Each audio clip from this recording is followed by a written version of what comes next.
औरवाड ते कवठे गुलांदर दरम्यानचा रस्ता ठेकेदारांनी अर्धवट स्थितीत सोडलेला आहे। त्यामुळे या मार्गावर धुरळ्यानं वाहनधारकांचा जीवाशी खेळ बनलेला आहे। या मार्गावर केमिकल युक्त धुरळा लोकांच्या तोंडात घशात जाऊन स्थानिक लोक आजारी पडत आहेत। त्यामुळे लवकरात लवकर रस्ता करावा, अन्यथा येथील नागरिक आंदोलन करण्याच्या तयारीत आहेत।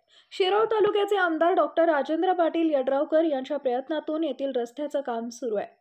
आमदार यड्रावकर यांच्यामुळे या भागातील अनेक रस्ते टकाटक झालेत, परंतु सध्या औरवाड ते कवठे गुलांदर पर्यंतचा रस्ता मोठ्या मशिनीद्वारे केमिकल युक्त कचरा रस्ता केलाय। त्यामुळे त्यापुढील रस्त्याचे दुसऱ्या लेअरचं काम पूर्ण केलं नाही। त्यामुळे या रस्त्यावर सध्या धुरळ्याचं साम्राज्य पसरलंय। त्या धुरळामुळे लोकांचं आरोग्य धोक्यात आलेलं आहे। रस्त्याच्या कडेला असणारी घरे धुरळ्यानं भरलेली आहेत। गेल्या 4 ते 5 दिवसापासून रस्त्याचं काम रखडले असून ठेकेदार गायब झालाय की काय असा सवाल नागरिक करत आहेत। सदर वाहनधारकांना धुरळ्यामुळे मोठ्या अडचणींचा सामना करावा लागतोय। पुढे वाहनं देखील दिसत नाहीयेत, त्यामुळे अपघात होण्याची शक्यता निर्माण झाली आहे। तर वाहनधारकांनी तोंडाला मास्क किंवा नाकाला हात लावून या मार्गावरून अक्षरशः जीवघेणी सर्कस करत आहेत। त्यामुळे संबंधित बांधकाम विभाग तसेच आमदार यड्रावकर यांनी सदर ठेकेदाराचा लवकरात लवकर रस्ता पूर्ण करण्याचे आदेश द्यावे, अन्यथा येथील नागरिक रस्त्यावर येऊन आंदोलन करण्याच्या तयारीत आहेत।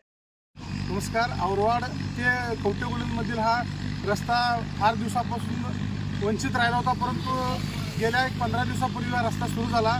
परंतु पहिला लेअरचा रस्ता झालेला आहे। त्यानंतर ठेकेदारांच्यापासून हा रस्ता थांबवण्यात आलेला आहे। त्यामुळे होणारा आपण धुरळा बघत आहात। त्या धुरळ्यामुळे लोकांच्या नाकात घशात तोंडात जाऊन ते जे रस्ता आहे ते केमिकल असल्यामुळे त्याचं नुकसान घशात जाऊन इतर लोक आजारी पडत आहेत। आणि या धुरळ्यामुळे 2 व्हीलर आणि जाणाऱ्या लोकांनी काही दिसत नाही, त्यामुळे अपघात होत आहेत। तरी प्रशासनानं व्यवस्थित त्याच्यावर लक्ष घालून लवकरात लवकर काम करावे, अन्यथा 7 गावातील जनता या रस्त्यासाठी पुन्हा एकदा आंदोलन करण्याच्या तयारीत आहे।